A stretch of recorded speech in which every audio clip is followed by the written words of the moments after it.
Sawadee-ka. Thank you for joining us on Newsline. We're broadcasting live on NBT, Radio Thailand FM 88, and also on NBT World. It's a Tuesday, and the date is January 5th, and you're with me, Sandra Hanutsaha.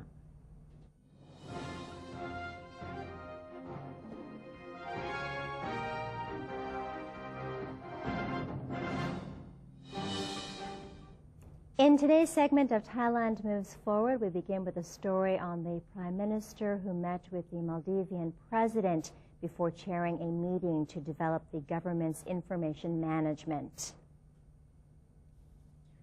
President of the Maldives, Abdullah Yamin Abdul Gayoom, paid a courtesy call on Prime Minister General Prayut Chan-o-cha at Thai Kufa building of Government House. The meeting was intended to expand bilateral cooperation and affirm good relations between the two countries. Afterwards, General Prayut met with the board of the Pa Tek Tung Foundation, which gave the Prime Minister a gift on the occasion of Children's Day 2016. The Premier was later scheduled to chair a meeting of a committee tasked with integrating the government's databases to be held in Santi Maitre building. The meeting aims to support ministerial and executive level management, as well as the study and analysis of information to be used by the Prime Minister Operations Center. Prime Minister General Prayut Chan-o-cha has thanked officials and the general public for cooperating with the government during the New Year holidays so that no violence took place. The Prime Minister said he was still concerned about losses caused by road accidents. He added that he would not cancel his order under Section 44 of the Interim Charter, which had been enforced to prevent road accidents. However, General Prayut said he had instructed the relevant authorities to consider seizing driver's licenses instead of impounding the vehicles of drunk drivers. General Prayut refused to answer the media's questions about his concerns for the current political situation. Secretary General of the National Council for Peace and Order, General Thirachai Nakwanit, has expressed his satisfaction with police officers, civil servants, and military personnel for their service to the public in December. Organizing both auspicious ceremonies and celebratory events for the new year, officials set up checkpoints to deter commuters from driving under the influence and have vowed to return confiscated vehicles to the public. Authorities have arrested over 3,000 motorcyclists due to traffic offenses, while impounding 555 motorcycles. Public and private vehicles reportedly committed a total of 1,600 traffic violations. The authorities have seized 172 licenses and 451 vehicles. Law enforcement officers will continue to service commuters on their return trips and crack down on drunk driving. Deputy Prime Minister Somkit Jatusi-Pitak says the year 2016 will be a year of investment as the government aims to accelerate the progress of various operations under the Ministry of Finance in order to facilitate investment projects. The Deputy Premier held a meeting to follow up on the ministry's progress on various projects, with an emphasis on tax reform and investment policies.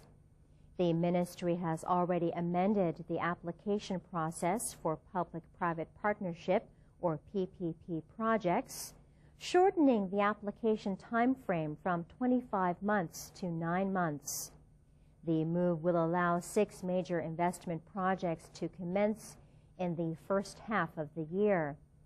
As for tax policies, the government will support investment in high-potential industries by providing tax incentives, such as a 10 to 15% corporate income tax exemption and a tax exemption for professionals who work in the targeted industries. For private investors looking to expand before December 31st of 2016, the government will double the tax deductions on the procurement of items such as machines, equipment, computer programs, vehicles, and facilities. The Revenue Department has revealed that it is in the process of making adjustments to the personal income tax structure. If approved by the Ministry of Finance, the adjustments will come into effect in 2017.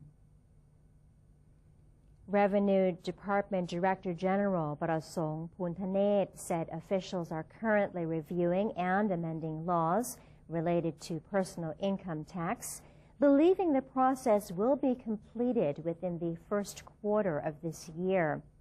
The proposed amendments will be submitted to the Ministry of Finance. If approved, the changes will take effect by the 2017 tax year. Under the new structure, the amount of tax deductions for each person will increase, while the maximum collection rate of 35% at present will be reduced to 30%. The minimum taxable income will also be raised, allowing people earning less than 30,000 baht per month to be exempt from income tax collection. Regarding the recent tax break given to holiday shoppers, Mr. Parasong affirmed that it has been met with positive feedback from the public. He said that despite a 5 billion baht loss in the collection of income tax, it has been offset by an increase in value-added tax. Consumer spending in some areas jumped as much as 20 to 30%. A deputy speaker of the National Reform Steering Assembly, or NRSA, has asserted that the government is solely responsible for approval of the National Reform Plan.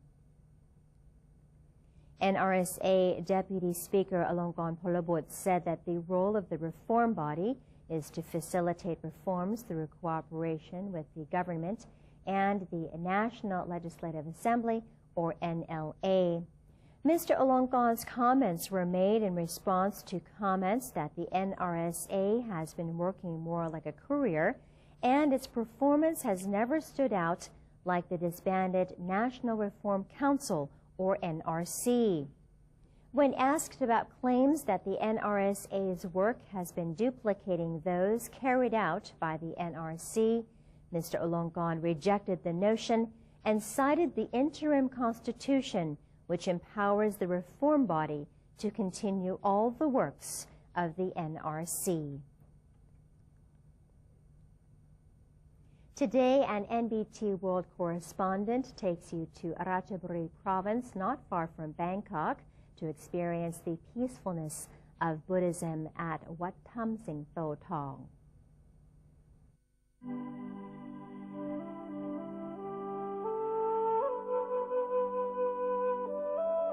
Wat Tham Sing Tho Thong is located in an area of Thon Wet Rai, or 80 acres, in Ban Tham Sing Tho Thong, Pak Chong Sub-District, in the Jombung District of Ratchaburi Province. Here, a Mahayana Buddhist temple is situated. At the initiative of the Venerable Phra Rajasang Varapimon, generally known as Luang Pu Tok of Wat Pradu Chimpli in Bangkok. Wat Tham Sing Tho Thong has now been renovated extensively. The beautiful architecture remains and is still located in the same area where Luang Pu Tok was developed. ในที่วัดก็จะมีอุโบสถที่ท่านประธานดร.กิจมงคลนาวินพร้อมด้วยท่านผู้หญิงมนทินีมงคลนาวินได้เป็นประธานสร้างถวาย The presiding Buddha image inside the Ubosot is very significant. Her Majesty the Queen granted the name for the Buddha image as Phra Puttasirik Tipipat. There are even more expressions here. At Wat Tham Sing Tho Thong, In 2014, an interesting museum called the Mongkol Museum was set up here in this temple. The Mongkol Museum was constructed to commemorate the 100-year anniversary of the surname Mongkol granted by King Wachirawut or Rama VI. Two major rooms on the second floor of the museum are the first room, featuring a fiberglass model of the first to the 19th Supreme Patriarch of the Ratanakosin period. It is intended to provide knowledge and information of Buddhism that has flourished in Thailand for the past 200 years, especially since the establishment of Bangkok as the capital city of Thailand. The other room houses portraits of 20 noble monks who have been highly respected by the Thai people from the past to present. Wat Tham Sing To Thong is not only a fascinating tourist attraction, but also the ideal place for anyone who seeks for mindfulness and learning about Buddhism. Camera work by Suvishan Gaoyang. I am Thari Nangskun for NBT World. Thank you to Kunkarin for that report. And Surat Thani Hospital has given an award to the nurse who helped a German tourist that suffered a heart attack in the street. Surat Thani Hospital Director Dr. Adikiat Im Waraniran handed an award plaque to Sikanya Chirop, the nurse who rescued the German tourist Gunter Ress, who suffered a heart attack near the hospital. The nurse also received a lot of praise from the public as a good example of exemplary nursing practice applied in an emergency. Public Health Minister Biasakon Sakon Satyathon also sent an open letter to Ms. Sikanya saying she brought pride to her hospital and the ministry.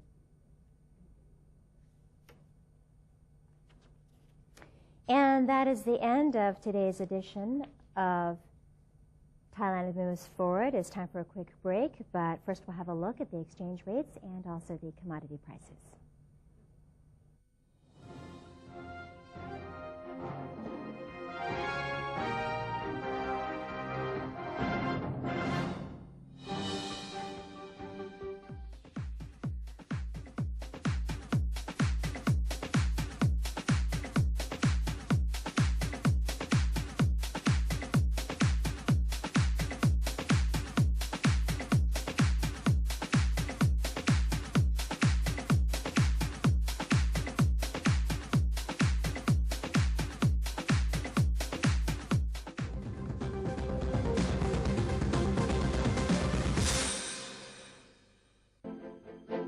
ASEAN Community. ASEAN member countries have agreed that the main part of the ASEAN community is its people. People are therefore to be the central focus. ASEAN Political and Security Community.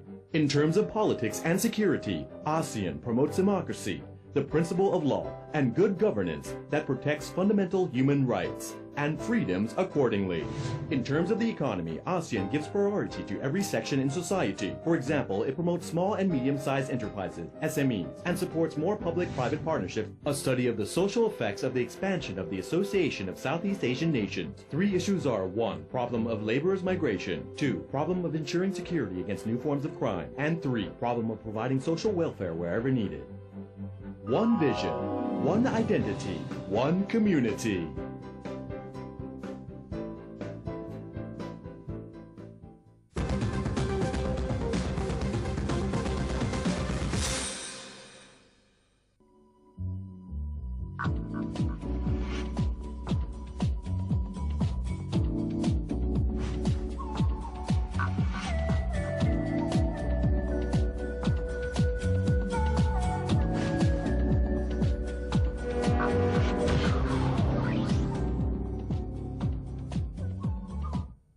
Welcome back. You're watching Newsline. Due to its geographical advantages, Thailand is considered a logistics hub of the ASEAN region. Today's special report will take a look at Thailand's role in becoming ASEAN's transport center. Benjamin Ruchopakan has the story. In the center of mainland Southeast Asia, Thailand is a key ASEAN transport and logistics hub. More than 30 Thai provinces share borders with Myanmar, Laos, Cambodia, and Malaysia. With production costs surging in China and some of the more developed ASEAN countries, foreign manufacturers are increasingly looking to set up bases in countries with lower production costs in the Greater Mekong Subregion, or GMS, particularly in Vietnam and Myanmar. The search for alternative manufacturing bases in Southeast Asia, however, has not diminished Thailand's role as a regional manufacturing powerhouse, while it also fulfills the role of a key logistics hub for Indochina.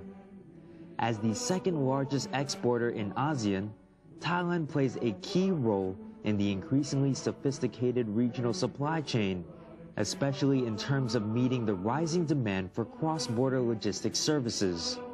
These services encompass transporting machinery and machine parts, as well as managing supply chains from sourcing through to distribution. In light of the emerging opportunities in Thailand's logistics industry, many foreign logistics companies such as DHL, UPS, and Hong Kong's Kerry Logistics have already made inroads into Thailand. With the country's political situation continuing to stabilize, Thailand's prospects as a destination for market diversification and expansion have also recently improved. While Thailand remains the most developed GMS economy, its capital Bangkok is also a key metropolis and commercial center in Southeast Asia. The city is renowned as a major sourcing platform for lifestyle products, having attracted a host of international traders targeting the regional consumer market.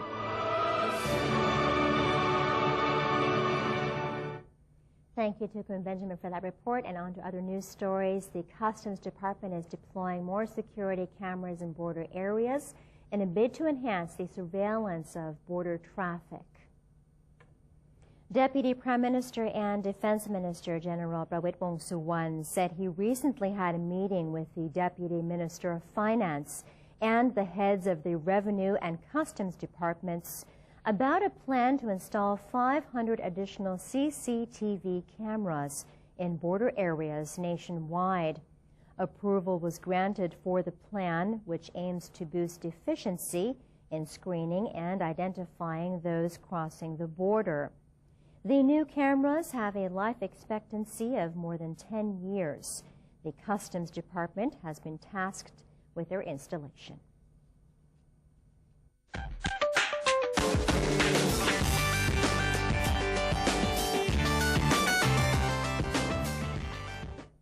And now on to news from around the world. The Taliban claimed responsibility for a truck bomb attack on a compound for civilian contractors near Kabul airport. At least 30 Afghan civilians, including 9 children, were wounded in the attack on Camp Baron, a heavily protected residential compound for civilian technical contractors close to the city's main airport. A police official said a truck packed with explosives drove up to the armored gates of the complex before being detonated, smashing windows and sending glass flying and badly damaging nearby houses. The official said there did not appear to be any casualties inside the compound, and there were no immediate details on whether anyone had been killed. A police officer on the scene said he had seen at least 3 dead bodies. The Taliban, which has stepped up its insurgency since foreign forces ended combat operations last year, has claimed a series of attacks on foreign targets in and around Kabul, although most casualties have been Afghan civilians. On Friday, a suicide bomber attacked a French restaurant popular with foreigners and well-off Afghans, killing a 12-year-old boy and a security guard. Earlier on Monday, a suicide bomber blew himself up near a police checkpoint without causing any other casualties.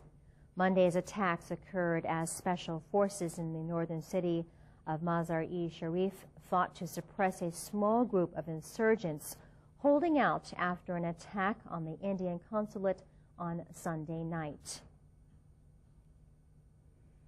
People resumed daily activities after a powerful earthquake measuring 6.5 on the Richter scale rocked Imphal, capital of the Indian state of Manipur. As of Monday afternoon, the city had restored its power supply and there was no hurdle as far as getting internet connection was concerned. The street vendors were back in their stalls selling vegetables, while stores along the streets resumed operations as well. While some of the concrete houses in the city remained intact, shop owners at a local market moved out on the street in fear of aftershocks. Those who gathered courage to resume their daily activities ventured to the local stores and street market for buying daily necessities. However, some locals were concerned that the commodity prices might go up. With a surge in the number of injured pouring into the local hospitals, even the doctors resumed their regular duties. The earthquake epicenter was located at Tamenlong district, approximately 50 kilometers away from Imphal. According to Press Trust of India, at least 6 were killed and more than 30 were injured. And just a quick announcement for you, NBT World is hosting an English news reading competition this Saturday, which is National Children's Day. Children aged between 8 to 14 are welcome to join, and there will be prize money for the winners. Registration starts at 8 a.m. at the National Broadcasting Services of Thailand, or NBT, which is located on Wipawadi Road. And there will be various activities for children to enjoy. That's it for this edition of Newsline. If you have any comments or suggestions, then do feel free to email them to us at newsline.nbt@gmail.com. Follow us on Facebook by typing in NNT, and check out our website at thainews.prd.go.th/en. We say goodbye to you today with footage of some adorable penguins in London Zoo. For Newsline, I'm Sandra Hanutsaha. Have a great day. สวัสดีค่ะ